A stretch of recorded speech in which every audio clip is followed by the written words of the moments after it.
Olá a todos e sejam bem-vindos a mais uma videoaula. Dando continuidade à nossa sequência de estudos sobre os biomas brasileiros, na aula de hoje vamos conhecer o Cerrado, um dos biomas mais importantes do Brasil. Ao longo dessa aula, estudaremos suas principais características, sua biodiversidade, o clima, a vegetação e a importância ambiental desse ecossistema para o país. O Cerrado é o nosso segundo maior bioma, ficando atrás apenas da floresta amazônica. Ele é um verdadeiro gigante que ocupa entre 22% a 25% de todo o território brasileiro. Quando olhamos para o mapa, percebemos que ele domina o Planalto Central, cobrindo o estado da região Centro-Oeste, mas sua força é tão grande que ele se estende também para a parte do Sudeste, Nordeste e até o norte do país, além de ultrapassar as nossas fronteiras e chegar a pedacinhos da Bolívia e do Paraguai. Essa posição bem no meio do Brasil dá ao Cerrado uma característica geográfica única. Ele é o único bioma na América do Sul que faz fronteira e se conecta com a Amazônia, a Caatinga, a Mata Atlântica e o Pantanal. E é por isso que muitos chamam de o verdadeiro coração do país. Mundialmente, o Cerrado é classificado como uma savana. Mas não imagine aquela paisagem da África com leões e girafas. A nossa savana brasileira tem um visual próprio, uma história evolutiva exclusiva e abriga um ecossistema que funciona sob regras climáticas muito específicas, que ditam o rumo da vida por lá. Tudo o que acontece no Cerrado é controlado pelo seu clima, que os geógrafos chamam de tropical sazonal, ou semiúmido. Esse clima impõe uma regra muito clara para quem vive na região. O ano tem duas estações perfeitamente definidas. Não estamos falando da primavera, outono, mas sim de um verão quente, chuvoso e de um inverno marcado por uma seca severa.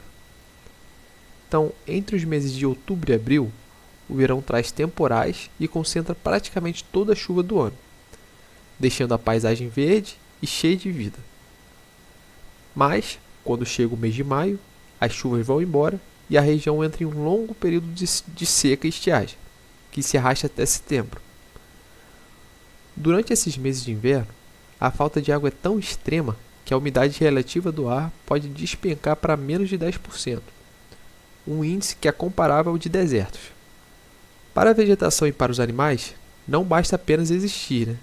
Eles precisam ser verdadeiros especialistas em guardar recursos durante os meses de chuva para conseguirem suportar a secura implacável que vem logo em seguida. E é justamente por precisar armazenar tanta água que o Cerrado esconde um dos seus maiores segredos debaixo da terra. Apesar de passar por meses de uma seca cruel, o Cerrado é conhecido por um apelido que parece não fazer sentido à primeira vista. Ele é a caixa d'água do Brasil, ou o berço das águas. E por que ele ganha esse título? A resposta está no relevo do Cerrado. Como o Cerrado fica no Planalto Central, ou seja, em uma região de terras mais altas, a água das fortes chuvas do verão é absorvida pelo solo e forma gigantescos lençóis freáticos e aquíferos, como o famoso aquífero Guarani. Como a água sempre escorre da parte mais alta para a parte mais baixa, é nessas terras elevadas que nascem os rios que vão alimentar as maiores e mais importantes bacias hidrográficas da América Latina. As nascentes dos rios São Francisco, Paraná, Paraguai e Tocantins-Araguaia dependem diretamente das águas guardadas no subsolo do Cerrado. Isso significa que se a água secar no centro do Brasil, os rios do Nordeste, do Sudeste e do Sul também vão secar. A energia elétrica que chega nas nossas casas, gerada por hidrelétricas colossais como de Itaipu, só existe porque a água que movimenta aquelas turbinas nasceu silenciosamente debaixo de uma terra de savana. Para que essa água infiltre e fique guardada com tanta eficiência, a região conta com um tipo de solo muito peculiar. O solo do Cerrado é uma estrutura antiga e profunda, com uma textura areno-argilosa. Ele é extremamente poroso, o que é maravilhoso para os rios, pois funciona literalmente como uma esponja gigante. Quando caem as fortes chuvas de verão, a água não fica empoçada na superfície, ela infiltra rapidamente através dessa porosidade e viaja dezenas de metros para baixo, indo recarregar os lençóis freáticos. Mas, se por um lado essa porosidade garante a água, por outro, ela traz um problema sério para as plantas. Essa água que desce rápido acaba levando a terra e levando os poucos minerais e nutrientes embora. Um processo natural chamado de lixiviação. E por conta disso, o solo do cerrado é muito pobre em nutrientes. Como se não bastasse a falta de alimento, a terra tem coloração avermelhada, por ser muito ácida e carregar altas concentrações de alumínio e de ferro. O alumínio é tóxico para a maioria dos vegetais comuns, e o ferro, com intenso calor, pode formar uma crosta dura na superfície, chamada de carapaça laterítica, no processo de laterização. Para a agricultura moderna conseguir plantar soja ou milho nessas terras, os fazendeiros precisam adotar uma técnica chamada calagem, que é jogar toneladas de calcário na terra para quebrar essa acidez. Porém, antes dos homens chegar com seus tratores, as plantas nativas já haviam criado formas geniais de contornar esse ambiente inóspito. As plantas nativas do cerrado são o maior exemplo de resiliência da natureza. Como a água na época de seca fica escondida lá no fundo do solo poroso, as árvores precisam se adaptar. O resultado é o que os cientistas chamam de floresta de cabeça para baixo, ou floresta invertida. A parte que nós vemos da árvore, o tronco e a copa, costuma ser baixa, mas debaixo da terra, a mesma planta desenvolve raízes gigantescas, que chegam até 15 ou até 20 metros de profundidade. Elas investem toda a sua energia para cavar até alcançar o lençol freático, garantindo que não morram de sede durante os meses sem chuvas. Outra adaptação visual clássica são os troncos cheios de curvas e galhos retorcidos. Essa tortuosidade não acontece por acaso. É uma resposta da planta à toxicidade do alumínio presente no solo e às agressões causadas pelo fogo ao longo do seu crescimento. As folhas também são preparadas para o combate. Elas costumam ser grossas e duras. Algumas brilham porque são cobertas por uma camada de cera, enquanto as outras parecem aveludadas, cheias de pequenos pelos chamados de tricomas. Essas barreiras refletem a luz do sol e impedem que a folha transpire e perca água para o calor. Além de lidar com a seca e o alumínio, essa vegetação enfrenta um elemento que molda constantemente a paisagem da região. É impossível falar do cerrado sem falar de fogo, mas temos que prestar muita atenção nessa diferença essencial cobrada em qualquer prova. Existe o fogo natural e o fogo criminoso, ou antrópico. O cerrado convive com o fogo natural há milhares de anos. Esse incêndio geralmente começa no final da época de seca, provocado pelos raios das primeiras tempestades elétricas. O raio cai na grama seca, o fogo se espalha, mas logo em seguida vem a chuva e apaga. Para as plantas, esse evento rápido é excelente. As cinzas devolvem nutrientes ao solo pobre e o calor do fogo é o gatilho necessário para quebrar a dormência das sementes, permitindo que elas germinem. Além disso, as árvores nativas usam suas cascas extremamente grossas, semelhantes à cortiça, como isolante térmico.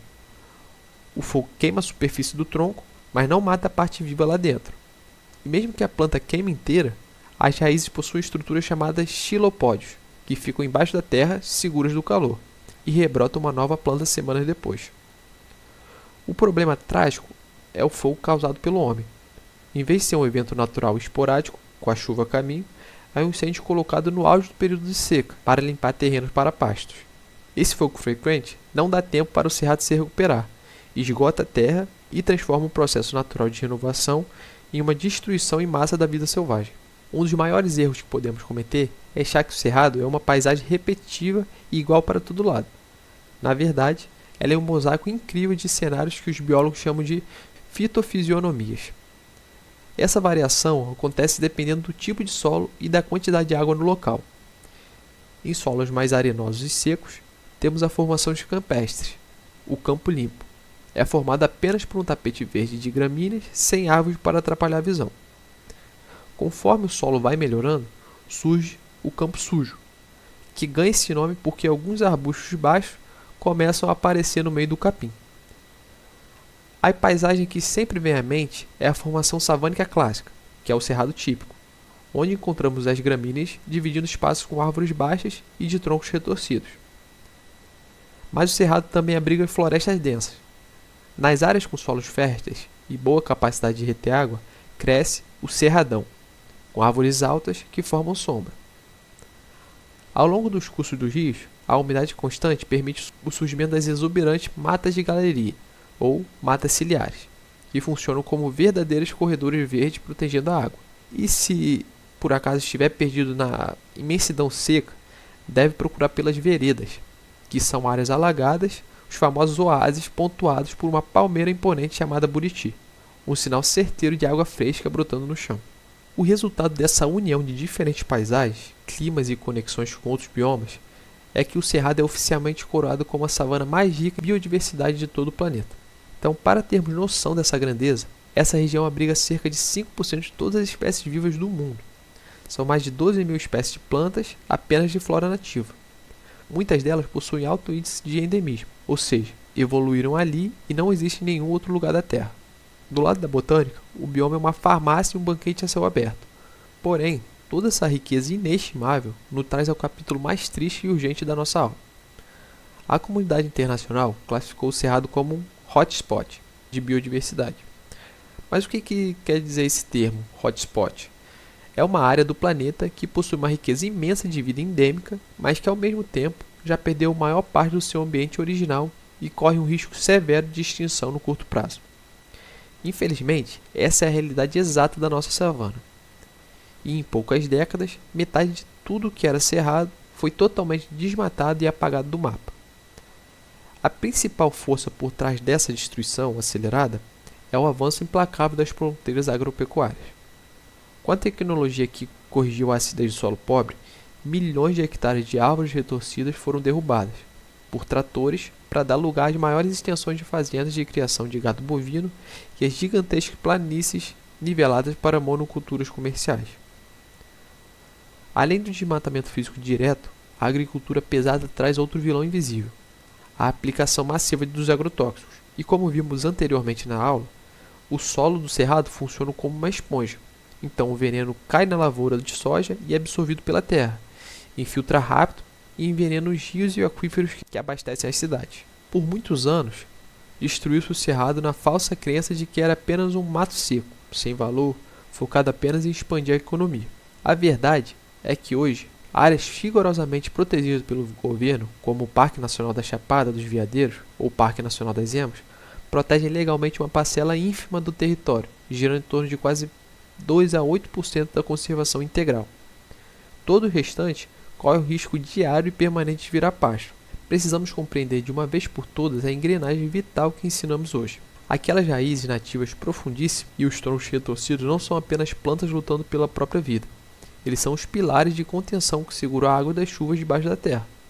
Então, se removermos as raízes do cerrado, da superfície, para plantar capim ou soja, a terra exposta perde sua proteção, sofre grave erosão e a água que deveria abastecer as bacias de São Francisco do Paraná simplesmente não consegue filtrar para recarregar as fontes. Então, preservar a vida selvagem do cerrado não é apenas sobre salvar algumas espécies, é sobre garantir que não falte energia elétrica e a água que sai da sua torneira. E terminamos por aqui mais uma videoaula. Espero que tenham gostado e até a próxima. Queremos falar sobre a caatinga.